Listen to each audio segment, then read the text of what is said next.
Voilà, ok, on va démarrer.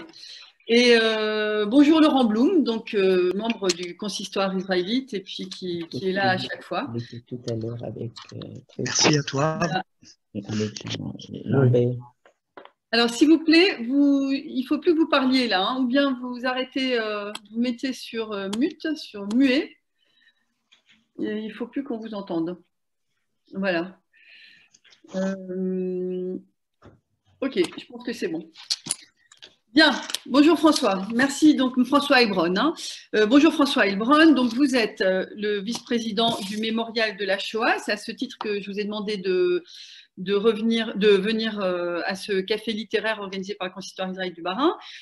Et vous êtes professeur associé à Sciences Po, entre autres, puisque vous êtes aussi président des Amis de l'Université de Tel Aviv. Voilà. Donc, j'aimerais que ce soit l'occasion aujourd'hui, donc depuis hier soir, en fait, on fête Yom HaShoah, le jour de la Shoah, donc qui est une journée mémorielle avec une lecture de noms pour ceux qui une lecture des noms des disparus pendant la Shoah.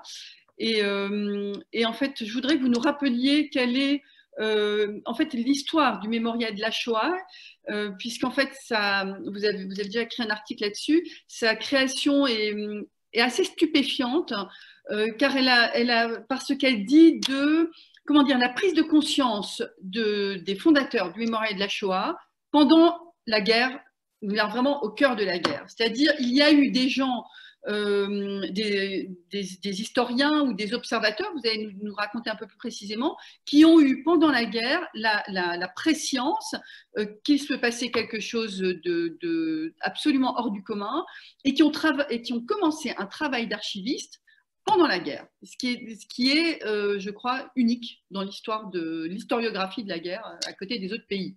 Alors, si vous voulez bien nous revenir là-dessus et puis ensuite parler de cette journée de Yom HaShoah, voilà, depuis quand est-ce qu'elle a été mise en place, quel est le but aussi, voilà, et comment ça se passe aujourd'hui. Bonjour à toutes et à tous. Tout d'abord, merci à Gabriel pour cette invitation qui me fait très plaisir à double titre. Très plaisir d'abord de vous parler en ce jour de Yom HaShoah, nous allons y revenir. Et deuxièmement, de parler à des membres éminents de la communauté juive de Strasbourg, au consistoire israélite du Bas-Rhin. Parce que comme mon nom vous l'indique, bien que je sois parisien depuis au moins 6 ou 7 générations, mon nom est d'origine alsacienne, vous l'aurez reconnu, et ma grand-mère surtout était d'origine alsacienne de Wissembourg. Son nom de jeune fille était Klotz. En ce jour de Yom HaShoah, nous avons lu, et j'ai lu, j'y reviendrai, beaucoup de noms, hélas, de ma famille Klotz qui ont été déportés sans retour vers Auschwitz-Birkenau. Donc, pour revenir à la question de Gabriel sur les origines du mémorial de la Shoah, Gabriel a tout à fait raison. C'est en fait assez unique dans l'histoire des Juifs d'Europe pendant la Shoah. Oui et non. C'est-à-dire qu'il y a eu ce mouvement qui a donné naissance au mémorial en France, et il y a eu Emanuel Ringelblum à Varsovie, dans le ghetto de Varsovie. Et je pense qu'Audrey est beaucoup plus qualifiée que moi pour vous en parler. Il y a eu les archives Ringelblum qui sont partis à peu près au même moment et avec la même vision. C'est qu'en fait, le peuple juif d'Europe, le peuple juif de France était en train d'être assassiné et qu'il fallait témoigner pour l'histoire avec 2 objectifs. La première, c'était de rassembler les preuves du crime dès le début dans un objectif de réparation et de justice. Et dans un deuxième temps, pour contribuer à l'histoire de l'assassinat des Juifs d'Europe. Et donc, il y a eu un entrepreneur juif originaire de Pologne, d'une grande famille de Lubavitch, qui s'appelait Isaac Schneerson, qui était arrivé en France dans les années 20, qui était devenu industriel prominent. Il avait coupé ses papillotes et est devenu assez laïque et fasciné par le modèle républicain. Il est assez tôt rentré dans la résistance en France et à Grenoble, le 30 avril 1943. Donc vous vous rendez compte que le 30 avril 1943, c'était effectivement très précurseur. Il rassemble 40 personnalités de la résistance juive, assez préfigurateurs au même moment de la création du CRIF à Grenoble, qui s'est créé à peu près au même moment, et à peu près avec les mêmes personnes. Et c'est au début, ça s'est appelé le comité Schneerson, et ils ont décidé de rassembler les preuves du crime contre le peuple juif pour obtenir réparation. Au tout début, ils ont rassemblé des archives publiques sur les ordonnances antisémites, les lois de spoliation, les arrestations. Et puis, progressivement, ils se sont constitués en petits comités et notamment, ils ont été rejoints par quelqu'un qui est devenu un éminent historien après-guerre, que vous connaissez tous de nom, et qui a été en fait un des principaux historiens du Mémorial de la Shoah et de la revue Le Monde Juif, devenue revue d'histoire de la Shoah, dont Audrey vous parlera tout à l'heure, qui s'appelait Léon Poliakov, qui a été un des premiers en 1951 à avoir publié le Bréviaire de la haine sur l'histoire de l'antisémitisme. Donc, à partir de 1943, il rassemble des documents, mais évidemment, pendant l'occupation, ce n'était pas la priorité. La priorité, c'était de sauver les vies juives, ce qu'a fait la résistance juive en masse, comme vous le savez, et beaucoup de juifs alsaciens ont y participé, et notamment Théo Klein, qui vient de nous quitter et qui était un des leaders de cette communauté au sein des éclairs israélites, et qui venait de Strasbourg, comme mon ami Piero Kaufmann. Donc, ils ont rassemblé ces documents, et c'est surtout au moment de la libération qu'ils ont eu une fonction, une mission essentielle, c'était d'aller dans les préfectures, dans les commissariats, pour récupérer les archives juives. Ils ont notamment, grâce à la... Je me permets, je vous interromps. Donc, c'est tout de suite à la libération mais de Paris, déjà, en fait, ils sont allés dans les préfectures récupérer les archives. Ils sont notamment allés au commissariat aux affaires juives récupérer toutes les archives du commissariat aux affaires juives. Et ils ont, grâce à la résistance, qui avait entendu parler d'eux, la résistance au moment où les Alliés libèrent Paris, en fin août 1944, il y a un camion d'Allemands qui fuit Paris, la résistance les arrête, ouvre le camion et trouve dedans les archives du service 4 de la Gestapo. Et dans le service 4 de la Gestapo, c'était le service chargé de la répression anti-juive, comme ils disaient, avec leurs mots et leurs qualifications administratives. Et ils se sont rendus compte qu'il y avait plein de papiers, ces résistants dans le camion, et il y a un des résistants qui a dit « Ah ben, ça pourrait intéresser le groupe de résistants juifs qui rassemble des papiers ». Et ils ont donné ces papiers, et ces papiers sont très importants, et on va le voir aujourd'hui dans notre célébration et commémoration française de Yom HaShoah, parce que dans ces papiers, il y avait la liste des convois, des 85 convois partis de France, liste nominative avec tous les juifs déportés de France. Et c'est à partir de cette liste qu'a été créé le mur des noms mémorial, j'y reviendrai, mais aussi c'est à partir de cette liste qu'on peut lire les noms pendant 24 heures des juifs déportés de France pendant la cérémonie de Yom HaShoah. Alors après-guerre, le problème c'est qu'après-guerre, l'administration française a repris ses droits, et notamment les archives nationales, et puis les archives nationales ont appris qu'il y a un petit groupe de juifs qui avait saisi des documents administratifs français, ce qui était absolument insupportable. Comment des documents administratifs devraient être aux archives nationales? Donc entre 1945 et 1956, ils ont continué à vivre dans une quasi-clandestinité, où ils passaient les archives de cave en cave, d'endroit en endroit, et où les archives nationales leur faisaient un peu la course. Par contre, au moment du procès de Nuremberg, le procureur adjoint de Nuremberg, qui s'appelait Edgar Faure, que vous avez tous connu de réputation par la suite, qui est devenu ministre, président du Conseil, mais il était procureur adjoint à Nuremberg, avait entendu parler d'eux, et il a demandé à Isaac Schneerson de lui attacher et de lui envoyer 2 historiens de ce qu'il avait créé, le comité Schneerson, qui était devenu le CDJC, le Centre de documentation juive contemporaine. Il a demandé de lui envoyer 2 historiens pour participer au procès de Nuremberg et surtout pour lui fournir des archives pour nourrir l'acte d'accusation contre les criminels contre l'humanité et pour le génocide du procès de Nuremberg. Et ces 2 historiens étaient Léon Poliakov et Billig. Et ils ont donc suivi ce procès. Et à la fin du procès, Edgar Faure, qui avait toutes ces archives, a dit à ces 2 historiens, écoutez, moi j'ai toutes les archives, je ne sais pas quoi en faire, je vous les donne, avec vous ce sera bien conservé. Et c'est comme ça qu'au mémorial, nous avons les archives de Nuremberg. Alors après, en 1953, Schneerson, toujours visionnaire, s'est dit, on a assassiné notre peuple, et je voudrais qu'il y ait un monument à la mémoire de notre peuple assassiné. Et il a créé le mémorial du martyr juif inconnu. Et un peu, parce qu'il a été fasciné par l'exemple républicain, ce juif venu de Pologne, il voulait, comme vous voyez, le mémorial du martyr juif inconnu, un peu comme la tombe du soldat inconnu. Donc il est allé voir plein de personnalités, dont De Gaulle, Churchill, Ben Gourion, le roi des Belges, le grand-duc de Luxembourg, pour obtenir leur parrainage pour créer ce mémorial du martyr juif inconnu. Et la première pierre a été déposée en avril 1953. Et quand Ben Gourion s'est rendu compte de cela, il a dit c'est pas possible qu'en galoute, qu'en exil, on commémore la mort des Juifs. Je vais faire passer une loi à la Knesset en urgence, ce qu'il a fait pour créer Yad Vashem. Et il y a eu une course à ce moment-là entre le mémorial et Yad Vashem. Et évidemment, les Français sont meilleurs que les Israéliens, vous le savez, surtout les Juifs français. Et le mémorial a ouvert le 30 octobre 1956, là où Yad Vashem, il ne faut jamais l'oublier, a ouvert 5 ans plus tard, en 1961. Donc le premier mémorial au monde pour commémorer la mémoire des Juifs martyrs, des Juifs assassinés, mais aussi des combattants juifs, est le mémorial de la Shoah, qui a été inauguré le 30 avril 1956, sur son emplacement actuel, 17 rue Geoffroy-Lanier dans le Marais. Je suis sûr que certains d'entre vous le connaissent et y sont venus. Et donc ce bâtiment et ce monument ont plus de presque 65 ans. Voilà, ça c'est une histoire un peu rapide. Donc à partir de 1956, a principalement été un lieu de commémoration et aussi un lieu de travail pour les historiens. Et tous les grands historiens français et internationaux sont passés par le mémorial du martyr juif inconnu et son centre de documentation juive contemporaine pour avoir accès aux archives. Et c'est grâce notamment à ces archives qui étaient ouvertes, contrairement aux archives nationales, qu'ils ont pu écrire l'histoire de la déportation des Juifs de France, l'histoire de Vichy, notamment le grand historien américain qui a publié en 1970 l'histoire de Vichy, Robert Paxton, l'a fait grâce aux archives du mémorial, et non pas grâce aux archives nationales, parce que les archives nationales étaient fermées, étaient ce qu'on appelle sous embargo, jusqu'en 1995, jusqu'aux 50 ans après la guerre.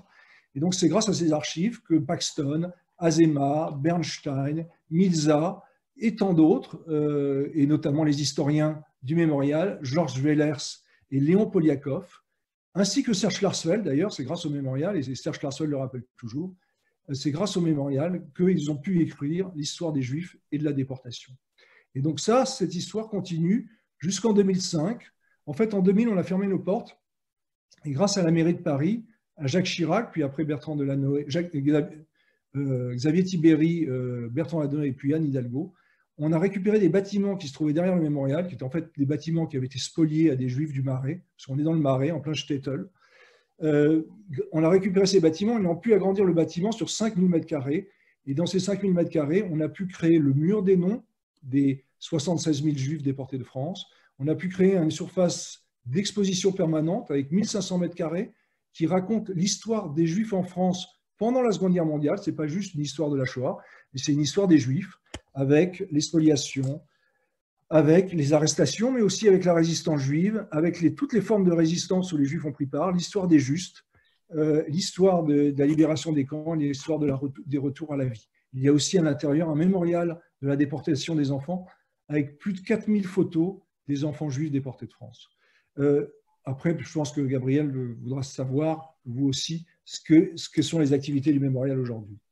Oui, puisqu'il y a eu une évolution, merci beaucoup pour toute cette histoire hein, qui est méconnue en fait aussi de comment du CDJC, le Centre de documentation juive contemporaine, est devenu le mémorial de la Shoah. Ça a évolué aussi au niveau du nom et de la fonction. C'est-à-dire en fait, le mémorial a eu une fonction, enfin le CDJC a eu une fonction vraiment d'archiviste et de récupérer des archives pendant un certain temps, qui s'est ensuite transformé plutôt en centre de la mémoire, si je ne m'abuse, où il y a toujours en fait les deux, c'est-à-dire en même temps un centre d'archives et en même temps des activités pédagogiques. Effectivement, on va continuer là-dessus. Alors Gabriel, vous avez raison. En fait, il y a une fonction qui est historique et qui est la première, vous l'avez compris, c'est le centre d'archives. Et en fait, on a toujours continué. On est aujourd'hui le plus grand centre d'archives sur l'histoire de la Shoah en Europe, de très très loin. Et pour vous donner des chiffres et vous donner un exemple et vous montrer l'ampleur de la qualité et de l'importance de nos archives, quand en 2005, on a agrandi et réouvert le mémorial, on avait 6 millions de pièces d'archives. C'est-à-dire qu'entre 1943 et 2005, en 62 ans, on avait rassemblé 6 millions de pièces d'archives. Depuis notre ouverture en 2005, donc en 15 ans, nous avons récupérer 34 millions de pièces d'archives supplémentaires. C'est-à-dire qu'aujourd'hui, nous avons 40 millions de pièces d'archives. C'est-à-dire qu'en 15 ans, on a multiplié par 7 nos archives par rapport à ce qu'elles étaient il y a 15 ans. Pour plein de raisons, parce que d'abord, on a gagné en visibilité, on a gagné aussi en moyens financiers grâce à la Fondation pour la mémoire de la Shoah, qui nous aide beaucoup et qui nous soutient, et qui nous a permis à la fois de récupérer les archives de la plupart des grandes institutions juives de France. On a par exemple toutes les archives des éclaireurs israélites. Serge Klarsfeld nous a donné toutes ces archives. Nous avons ce type d'archives et des grandes organisations juives de la résistance et de la mémoire. Et puis, au-delà de cette fonction primordiale qui a été la nôtre. Nous avons eu cette fonction de lieu de commémoration que nous continuons. Tous les ans, nous avons toute une série de commémorations mémoriales auxquelles vous avez peut-être participé. Et en plus, depuis 2005, nous avons rajouté des activités pédagogiques, comme l'a dit Gabriel, de deux ordres. La première, c'est l'accueil des scolaires, la formation des scolaires. Quand nous avons réouvert le mémorial, nous avons accueilli l'année 2005 25 000 élèves de écoles, collèges et lycées. Cette année, nous avons accueilli plus de 100 000 élèves. C'est-à-dire sur une classe d'âge, nous accueillons à peu près un élève sur 7 français. Alors, nous ne l'accueillons pas seulement au mémorial de la Shoah dans le Marais, parce que nous avons plusieurs lieux de mémoire que nous gérons. Le deuxième lieu de mémoire qui est ouvert en 2012, c'est le mémorial de Drancy, qui dépend du mémorial de la Shoah, qui est construit en face du camp de la Muette et qui raconte l'histoire du camp de Drancy, qui était le principal camp de concentration français, comme vous le savez, où sont passés 90% des Juifs déportés de France à direction de Auschwitz-Birkenau. Le deuxième lieu de mémoire dont nous avons récupéré la gestion, c'est un vieux lieu de mémoire qui s'appelle le CERCIL, le Centre d'études et de recherche sur les camps d'internement du Loiret, qui est basé à Orléans et qui gère les lieux de mémoire de Pithiviers et Bonne-la-Rolande. Comme vous savez, il y a plus de 4000 Juifs qui sont passés par les camps de Pithiviers et Bonne-la-Rolande. Et c'est un centre qui avait été créé par Hélène Moucharzé, qui en est toujours la présidente. C'est la fille du grand ministre du Front populaire qui a été assassiné par la milice Jean Zay. Et enfin, tout récemment, c'est là vous avez un scoop quasiment, c'était il y a quelques semaines, nous sommes très heureux d'avoir récupéré la gestion du lieu de mémoire du Chambon-sur-Lignon, donc ce village de protestants sur les plateaux du Forêt, pas loin de Saint-Étienne, le Chambon-sur-Lignon, ce petit village protestant de 3000 habitants, a sauvé pendant la guerre plus de 3000 Juifs. Et donc, il y a un musée dit lieu de mémoire qui est consacré au sauvetage des Juifs et aux Justes. Vous voyez, nous avons plusieurs lieux de mémoire et c'est grâce à ces lieux de mémoire que nous pouvons accueillir 100 000 élèves par an. Et au-delà de l'accueil, nous envoyons aussi nos équipes pédagogiques dans des lycées, dans des zones difficiles, des zones qui sont souvent nous sont désignées par les rectorats. Et nous envoyons nos équipes de 2 personnes pour une semaine dans ces zones d'éducation prioritaire pour leur faire une formation, pas seulement sur la Shoah, parce que c'est aussi une des spécificités du mémorial.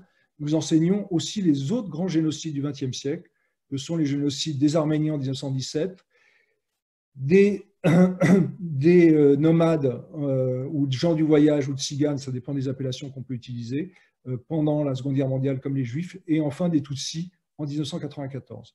Et donc nous envoyons ces équipes pédagogiques dans les lycées difficiles, et là on arrive à toucher à peu près 15 000 élèves.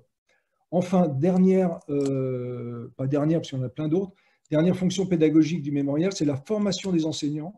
Nous formons des enseignants depuis 2000, et l'année dernière, pour vous donner un chiffre, nous avons formé plus de 6 000 enseignants.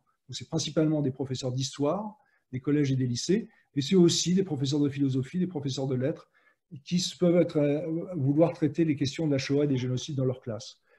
C'est une fonction essentielle, et nous formons aussi 1500 professeurs européens, puisque nous sommes un des grands centres de formation pédagogique en Europe. Enfin, mais là je laisserai Audrey développer ce thème. Comme on l'a dit au tout début, le mémorial aussi, le Centre de documentation juive contemporaine, a été le premier à éditer une revue intégralement consacrée à l'histoire de la Shoah, qui s'est appelée pendant très longtemps Le Monde juif, à partir de 1947, et qui depuis quelques années s'appelle la Revue d'histoire de la Shoah, et qui est considérée comme une des revues les plus importantes au monde sur la recherche, sur le travail des historiens en langue française, sur l'histoire de la Shoah en France, mais aussi dans le monde entier. Donc voilà pour une série d'activités. En plus de ça, on a des expositions temporaires. En ce moment, il y a une exposition temporaire passionnante qui s'appelle « Les voix des témoins » que vous pouvez retrouver sur notre site, puisqu'on ne peut pas la visiter, hélas, pour cause de confinement. Mais il y a aussi une médiathèque, une bibliothèque, une librairie, une salle de conférence. Donc, on a toutes les palettes d'activités d'un centre culturel et d'un centre historique.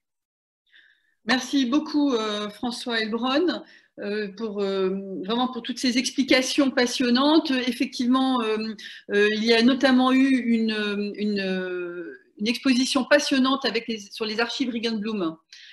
Donc les archives du ghetto de Varsovie, enfin, dont je me rappelle encore maintenant, qui étaient vraiment bouleversantes il y a quelques années.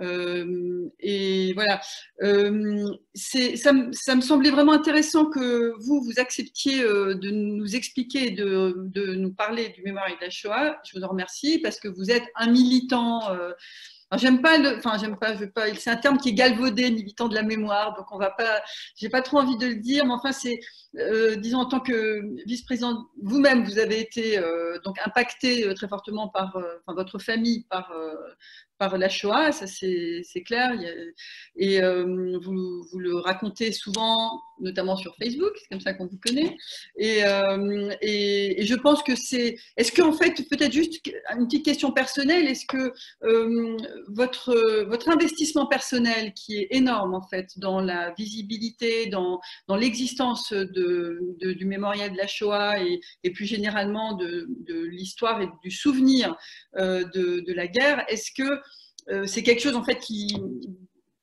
pour vous c'est un devoir, enfin c'est un devoir par rapport à votre famille qui a été décimée, c'est un devoir aussi par rapport aux générations futures, à la France, qui a eu un rôle aussi très particulier en fait pendant la guerre, puisque comme le dit Serge Klarsfeld, il ne faut pas oublier qu'en France, donc 75% des Juifs français, enfin des Juifs de France, pas français, mais de France, ont survécu à la guerre, alors que c'est l'inverse dans beaucoup de pays d'Europe limitrophes, comme la Belgique ou la Hollande. Hein, je parle sous le sceau de vous-même et de Audrey Kichevski. Alors voilà, donc, et en fait que vous c'est aussi une manière de, voilà, c'est en rapport avec, ce que je veux dire, c'est que c'est rapport avec votre lien en tant que Français à la France et votre lien aussi personnel de descendants de victimes de la Shoah. Voilà. C'est une question personnelle et effectivement à la fois difficile et pertinente. Je fais partie d'une famille libre, hein, après on arrête. Une famille, comme sûrement beaucoup de Juifs de Strasbourg, et vous comprendrez cette expression de PIF.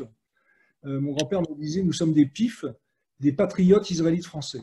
Mon grand-père était un des plus jeunes combattants de la Seconde Guerre mondiale. Il était engagé à 17 ans, il a eu la médaille militaire à 17 ans et la croix de guerre également. Son frère était officier pendant la Première Guerre mondiale et a été tué pendant la Seconde Guerre mondiale. Et souvent, je raconte cela quand je fais visiter le mémorial, notamment quand je l'ai fait visiter à Emmanuel Macron. Il y a les martyrs, comme l'a évoqué Gabriel, mais comme dans toutes les familles juives de France, hélas. Dans ma famille, il y a eu plus de 12 membres de ma famille qui sont morts en déportation. Il y en a 2 qui sont morts en France dans les camps. Mais ce que je rappelais aussi au président de la République et aux personnalités à qui je fais visiter le mémorial, comme dans toutes les familles juives françaises et comme dans beaucoup de familles juives de France, nous étions aussi des combattants parce que sur 7 hommes en âge de se battre dans ma famille, 6 ont rejoint les rangs de la France libre ou étaient dans les maquis de la résistance et 3 sont morts au combat. Donc c'est ce double héritage qui m'a marqué, parce que mon grand-père justement était un ancien résistant et m'a beaucoup raconté. Ce double héritage à la fois de familles de martyrs qui ont vécu, qui se sont fait trahir par la France quelque part, justement ces familles de patriotes français qui ont été trahis par Vichy et livrés par Vichy aux Allemands pour être assassinés. Et puis aussi cet héritage de familles juives résistantes, de familles juives engagées dans la résistance, pas forcément dans la résistance juive, mais dans toutes les formes de résistance, les maquis français comme les forces françaises libres. Je m'appelle François parce que le jeune frère de ma grand-mère, François Klotz, lui avait rejoint les forces françaises libres en Afrique du Nord, a participé au commando d'Afrique, et après rentré dans les services secrets, a été parachuté en Provence et capturé par la Gestapo et fusillé. Donc c'était aussi cette mémoire-là, la mémoire du martyr, mais mémoire des héros qui m'a souvent animé. Sur le plan de l'engagement, j'ai toujours été militant depuis l'âge de 15 ans dans les mouvements sionistes. J'étais militant, pour ceux qui ont connu ça, au CLES, le comité de liaison des étudiants sionistes socialistes. J'ai toujours adoré Israël, j'adore Israël, et je me suis toujours engagé aux côtés d'Israël. Et pour moi, ce double engagement de patriote français et de militant sioniste est assez cohérent, et c'est pour ça que j'ai un double engagement aujourd'hui, et depuis longtemps, ça fait plus de 20 ans que je suis administrateur du mémorial, et ça fait presque 20 ans que je suis président des Amis de l'Université de Tel Aviv. C'est à la fois une reconnaissance et un engagement pour raconter l'histoire des Français juifs et des Juifs de France pendant la Seconde Guerre mondiale, pour pas seulement raconter cette histoire, pour raconter une histoire, et justement, je n'aime pas du tout l'expression devoir de mémoire. Pour moi, c'est un travail sur l'histoire, et ce travail sur l'histoire est utile pour faire connaître l'histoire héroïque des Français juifs et des Juifs de France, et c'est aussi un travail essentiel pour lutter contre toutes les formes de racisme et d'antisémitisme. Quand nous formons les professeurs, quand nous accueillons des élèves, et quand nous parlons des génocides, des grands génocides et de la Shoah, c'est aussi pour éviter que ces crimes recommencent. Et pour avoir assisté à de nombreuses visites d'élèves, de nombreuses formations de professeurs, Un élève qui passe par le mémorial n'est pas le même avant et après. Et il aura un autre regard sur les Juifs, un autre regard sur l'histoire des Français juifs et de leur histoire si singulière et si ancienne en France. Et mon engagement à l'égard d'Israël est un engagement de solidarité et de soutien. Et l'Université de Tel Aviv est un très bon exemple, parce que je suis, comme l'a rappelé Gabriel, je suis aussi universitaire. Et la coopération universitaire franco-israélienne est essentielle pour tracer des ponts, des passerelles entre les professeurs, les étudiants et les chercheurs entre la France et Israël, et faire connaître mieux Israël à la France, mais aussi la France à Israël, parce que là, hélas, en Israël, la France n'est pas très bien connue. Voilà donc beaucoup, merci beaucoup François Heilbronn, vraiment pour toute pour votre participation et pour toutes ces explications qui donnent une cohérence effectivement et qui expliquent bien vos engagements multiples, à la fois vraiment comme Français, comme patriotes et comme militants sionistes, et également très investis donc dans le devoir d'histoire par rapport à la Shoah.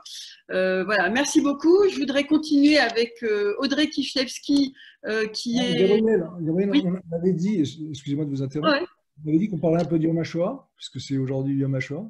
Allez-y, bien sûr. Parce que je vais laisser la parole à Audrey, parce que j'ai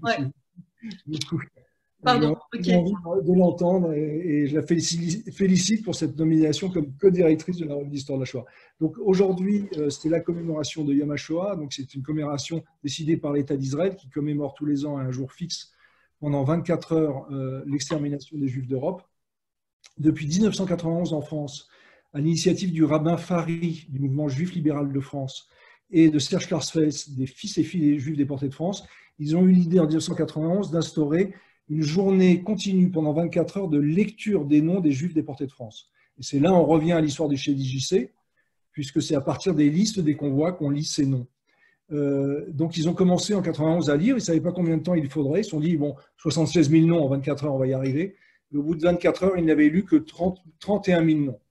Donc ils se sont rendus compte, un peu comme pour la lecture de la Torah, il faut pratiquement 3 ans pour lire les 76 000 noms des Juifs déportés de France. Donc depuis 1991, il y a cette cérémonie. Cette cérémonie a lieu de 1991 à 2004, tout près du Veldiv, sur la place des Martyrs du Vélodrome d'hiver. Et depuis la réouverture du mémorial en 2005, elle a lieu tous les ans sur le parvis du mémorial de la Shoah. Donc nous lisons un peu comme la Torah, convoi par convoi. Et c'est une cérémonie très émouvante où des centaines de familles nous rejoignent pour lire les noms de leurs proches, les noms de leurs disparus, mais aussi des officiels. On a une cérémonie officielle où participent souvent le Premier ministre, Bernard Cazeneuve y a participé, Manuel Valls, plus récemment, non, Édouard Philippe n'est pas venu, mais un certain nombre de ministres. Récemment, on a eu Bruno Le Maire, Jean-Michel Blanquer, Francis Collomb. Et donc, cette cérémonie a lieu tous les ans. On devait avoir cette cérémonie hier soir, en physique, sur le parvis du mémorial, mais pour cause de pandémie et évidemment de confinement, on ne l'a pas eu. Donc, on a décidé de diffuser sur le site du mémorial de la Shoah la lecture des noms des convois 58 à 5, qu'on devait lire cette année, 58 à 5. Et vous pouvez le visionner sur le site du mémorial de la Shoah, mémorialdelashoah.org, en continu. Donc ça a commencé hier soir à 19h, ça va être jusqu'à ce soir 18h, donc on aura fini cette rencontre sur Zoom à 17h, vous aurez encore 1 heure de lecture des noms, et je vous invite à la rejoindre sur mémorialdelashoah.org, puisque ça se terminera vers 17h50 par un kaddish final, où on évoquera aussi la mémoire des rescapés des camps et des résistants morts depuis 12 mois, qu'on honore à chaque année. Donc voilà, c'est comment en France on célèbre la mémoire des Juifs déportés de France. Et c'est notre manière de célébrer Yom HaShoah. Merci. Merci beaucoup. Pour votre écoute. Merci beaucoup. Merci beaucoup. J'ai des messages de Kol HaKavod, donc de remerciements pour M. Heilbronn, de Jacques Salpeter. Et Judith Marek qui rappelle qu'elle avait entendu Léon Poliakov avec le même récit que vous avez raconté, Léon Poliakov qui avait un accent russe terrible. Bien, on va juste donner la parole à, merci beaucoup vraiment François Heilbronn, mais voilà, Audrey Kishlewski, voilà, donc historienne, spécialiste donc en histoire contemporaine, spécialiste de l'histoire des Juifs de Pologne. Et donc, c'est à ce titre que ta présence m'intéressait comme co-rédactrice en chef de la revue d'histoire de la Shoah, qui donc est, comme le rappelait François Heilbronn, une revue la plus ancienne consacrée à la Shoah. C'est une revue savante Et qui date de quand alors? Qui a été créé par qui? Oui, tout à fait. Merci beaucoup. On m'entend? Oui. Très bien. Très bien. Merci beaucoup, Gabrielle, pour cette invitation qui me donne l'occasion de présenter un petit peu la revue d'histoire de la Shoah. L'historique du mémorial du CDJC a déjà été fait avec brio par François Hollande, donc du coup ça sera beaucoup plus rapide pour moi. Ce que je voulais juste effectivement souligner, c'est que si le CDJC est un centre très ancien, enfin un des plus anciens effectivement d'Europe, comme ça a été souligné, il en va de même pour la revue d'histoire de la Shoah, puisque dès le début, en fait, dès la création du CDJC, il était question de recueillir des documents, hein, on en a parlé, mais aussi d'écrire, et je cite de mémoire une des premières réunions encore clandestines de ce comité, d'écrire le grand livre pour témoigner de la destruction des Juifs d'Europe, et ce qui fait que dès la Libération et dès 1945, en fait, sous la forme d'un bulletin d'abord, puis à partir de 1947 intitulé Le Monde Juif, et Le Monde Juif va porter ce nom jusqu'en 1997. Cette initiative a pu voir le jour, d'abord sous la forme d'un bulletin, avec quelques pages, et ensuite il s'est étoffé, et ce bulletin donnait, alors, il a eu des formes diverses, une périodicité aussi changeante, mais quand même souvent plusieurs numéros par an, publiés de manière quasi ininterrompue jusqu'à aujourd'hui, donc avec ces changements de nom. Et donc ce bulletin du CDJC, et ensuite cette revue Le Monde Juif, a permis d'être finalement la première, la plus ancienne revue d'Europe toujours en activité, entièrement consacrée à l'histoire de la Shoah, qu'on n'appelait évidemment pas encore Shoah à l'époque, et également des autres génocides depuis quelques années. Mais alors, comme tu l'as dit précédemment, au début, c'était un recueil de témoignages, c'est ça? Alors, au début, le bulletin dans ses premiers numéros était assez hétéroclite, hein. Il s'agissait en 1945, hein, la guerre venait juste de s'achever. Je crois que même les premiers numéros datent vraiment du début de l'année 45, donc la France est encore en guerre. Et il s'agit de donner un petit peu des nouvelles, hein, de la communauté juive en France, dans le monde, dans la mesure de ce que l'on peut savoir. Donc, c'est un bulletin d'information, mais également, dès les premiers numéros, on trouve, pas forcément dans une rubrique intitulée témoignages, hein, ça n'existe pas sous cette forme, mais on a déjà des voix qui s'expriment très très tôt, dès les premiers numéros, des témoignages, alors évidemment, plutôt sur la situation en France. On a dès les premiers numéros un témoignage sur les Juifs d'Alsace, notamment. Hein. Mais quoi sur la vie des Juifs d'Alsace à la fin des années 40? Enfin, comment ça? C'est plus, même plus… Sur la survie des communautés, est-ce que c'est un peu, enfin pas la survie, oui, un état des lieux, est-ce que c'est un rôle, quand tu dis que c'est un rôle d'information, est-ce que ça faisait l'état des lieux et auquel cas ça a contribué à la restructuration des communautés juives juste après la guerre, qui étaient décimées finalement, y compris dans leur leadership? Oui, il s'agissait, il s'agissait effectivement de faire un petit peu le point, comme cela se faisait partout ailleurs du reste en Europe, hein, toutes les publications juives, qu'elles soient dans la langue en français, en polonais ou dans d'autres langues, ou en langue yiddish, toutes les publications juives avaient un peu cette même mission d'essayer de faire un peu un bilan de ce qui, d'après la catastrophe, lancer aussi des appels, des avis de recherche, hein, ça c'était aussi souvent le cas, et déjà de publier des témoignages, hein, et un des premiers, pour revenir sur sur les Juifs d'Alsace. Un des premiers témoignages, c'est celle de l'arrestation du grand rabbin Hirschler, qui est qu'on trouve dans un des premiers numéros de la revue. Voilà, et précisément, alors tout ça, nous le savions, en tout cas nous, historiens, savions toutes les ressources inestimables de cette revue depuis sa publication, et précisément, à l'occasion un petit peu de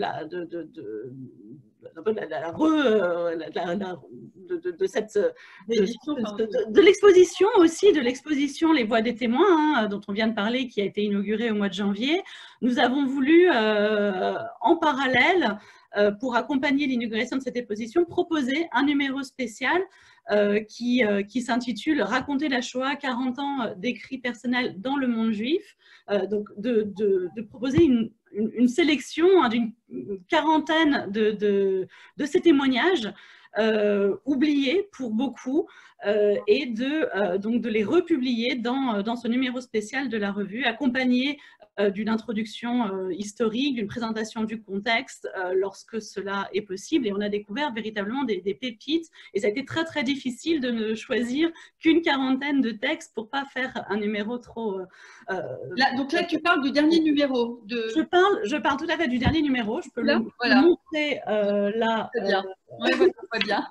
Voilà. Bien pour l'histoire de la Shoah. Bon, si vous permettez, je vous invite vraiment à vous abonner à cette revue passionnante. Et vous pouvez l'acheter en ligne, et vous pouvez l'acheter aussi auprès de la librairie du Mémorial. Elle est absolument passionnante. Et félicitations à Audrey et félicitations à Jean-Marc, parce qu'effectivement, ils ont retrouvé des textes, absolument des pépites.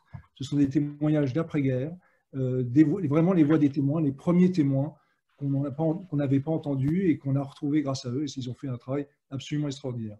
Mais au-delà de ce que vient de dire Audrey sur les voix des témoins, très tôt aussi, cette revue du monde juif a présenté des choses absolument passionnantes, et notamment l'exposition qui a précédé les Voix des témoins au Mémorial, c'était sur les spoliations des œuvres d'art, le marché de l'art sous l'occupation en France. Et notamment, dès 1947, il y a eu un numéro du Monde juif sous la direction de Jean Cassou, qui est un grand résistant et aussi un grand responsable conservateur de musée, c'était sur le pillage des collections de tableaux et des bibliothèques juives pendant la guerre. Et c'est un livre, donc ce n'est pas juste du témoignage, c'est un travail historique de plus de 500 pages sur les spoliations dès 1947. Donc dès le départ, alors pas 45, mais dès 47-48, il y a eu un travail historique absolument remarquable. Et c'est vrai qu'aujourd'hui encore, pour les historiens, le monde juif est une source d'archives. Et on peut commander encore en ligne à nouveau, j'essaie de faire la publicité pour la librairie du Mémorial, vous pouvez commander en ligne des anciens numéros du monde juif et de la revue d'histoire de la Shoah. Et vous y verrez, il y a des sujets passionnants. Oui, merci beaucoup de rappeler ça, François. Et moi, j'en profite puisque je connais une partie de nos auditeurs. Effectivement, le rédacteur en chef qui partage avec Audrey Kichevski la direction de la revue d'histoire, et Jean-Marc Dreyfus. Donc Jean-Marc Dreyfus, historien et originaire de Strasbourg, que les Strasbourgeois connaissent bien, et puis spécialiste en l'occurrence de la spoliation, qui a écrit des livres sur la spoliation des œuvres d'art pendant la guerre. Et donc voilà, donc merci effectivement pour cette communication. Et en fait, la revue, elle vient de sortir là, et elle est sortie en l'occurrence en plein confinement. Oui, voilà, c'est ça. Donc, effectivement, je suis d'autant plus heureuse de faire finalement cette première promotion de la revue, puisque toutes les conférences qui étaient prévues sont pour le moment suspendues. Donc, c'est la première fois qu'on a l'occasion de présenter ce numéro 211, effectivement, qui vient tout juste de sortir au mois de mars, qu'on peut commander tout à fait, qui est également accessible en ligne. Et on peut acheter article par article, si on a vraiment spécifiquement un article qui nous intéresse plus que d'autres. Donc en faisant une recherche, on tombe assez facilement sur le portail des revues, le portail Cairn, CAIRN, qui donne accès à tout un tas de revues scientifiques, dont la revue d'histoire de la Shoah, pour ce dernier numéro, mais aussi pour les plus anciens numéros, qui sont également accessibles. Donc on peut ce biais-là, depuis son ordinateur, avoir accès à la revue et donc c'est au moins pouvoir voilà, découvrir ce contenu et ce dernier numéro qui vient de sortir sous, enfin c'est avant tout, il faut aussi citer son nom pour ce numéro, c'est avant tout Judith Lioncan qui est directrice d'études à l'École des hautes études en sciences sociales à Paris, spécialiste de littérature et du témoignage, et du témoignage de la Shoah, qui a écrit l'introduction de cette sélection de témoignages et qui a fait ce choix et qui présente admirablement l'ensemble de ce numéro, l'ensemble de ces témoignages. Voilà. Eh ben, merci beaucoup Audrey, vraiment merci. Je vais devoir rendre l'antenne, c'est pas vraiment une antenne, c'est un Zoom, à Anne-Sophie Stockbauer de